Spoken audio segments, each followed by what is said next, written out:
say that why are more physical or conceptual? Oh, I think we're more physical, emotional. Okay. The thing about the conceptuality, where it's important, is to. I see this thing as a multi-stage process. The first stage is the absolute creativity, for which you need really almost sort of no brain, like a sort of Buddhist no brain rather than just stupidity, you know.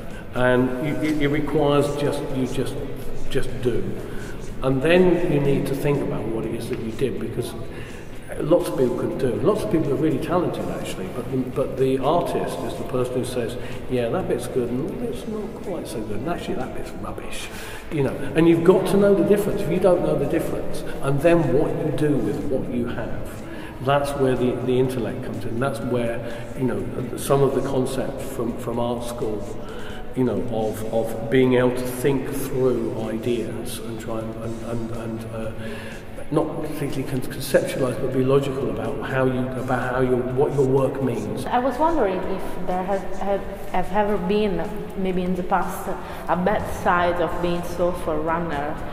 So taking risks. If you had risks, yeah. Oh yeah. Well, with the if anything happened that made you think that you should be more careful. Well, the thing about it is the second part of your question, no, in the sense that I don't think we could ever feel that, because I think you can only make the kind of progress which you actually feel is necessary. Otherwise you're failing yourself as an artist, I think, because that's part of it, is your consciousness of knowing what it is you should be or trying to do. As for the other part, yes, we found ourselves in a really, really very lonely place in 1979, 1980. Yeah.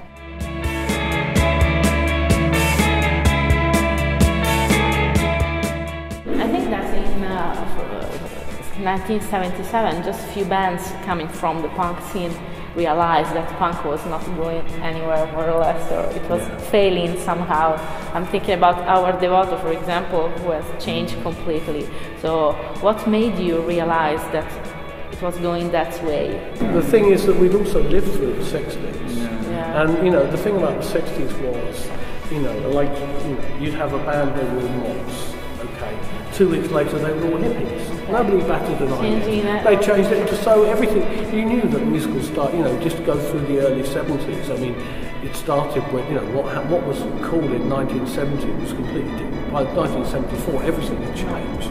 You know, so the fact that, you know, punk would be transient was not news to anybody. The thing that was important was to have been there. You were involved with the joke, and the authors were very funny. And it excluded a lot of people who just didn't get it at all. But it was time to move on.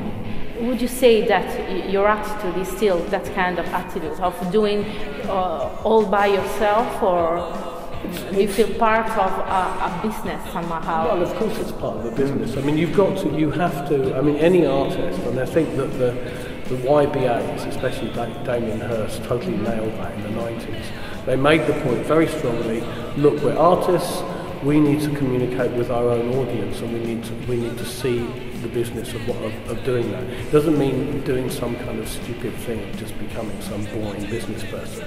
It means understanding that if people are buying things from you, then you should be involved in that process, because actually you have something, and this really started in America.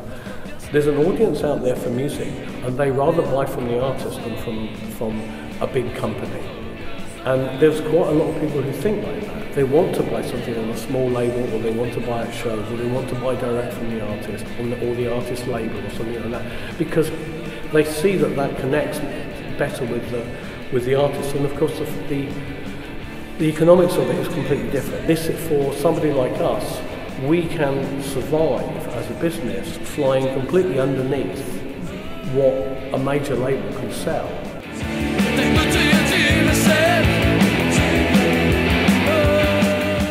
I read something I was saying before, funny, about Emmy, about the promotion that you wanted to do for yourself and that I didn't want to do. And it was very important, that particular time though, it was very important because it was part of our interaction with this area, which was a development of media, because there wasn't such a thing. At the time, it was just starting, because I read also about videos that hadn't started, but you wanted to make That's it. what we was. That's what If we'd have we been 2 years later, we would have been perfect Yeah. friends. Yeah. But that's the thing, you see. So we were trying to explain to them that this was the future, but they didn't want to buy it.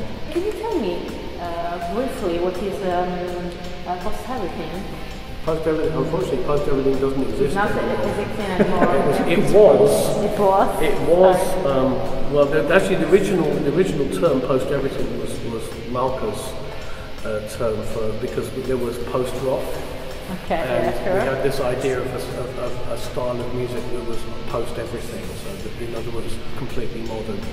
But it was a company that existed in the late 90s and early part of the last decade, and the idea was a sort of rough trade on the internet. That was the idea. It was a curated music shop, Okay. and it was an idea a bit ahead of its time, and we ended up losing quite a lot of money. But various people have said to me, I have been interviewed in the last year by somebody involved in that. So, no, not do it again, but like, oh, you guys were so far ahead of your time. This is what we really need now. But I'm not putting my money into it, you know.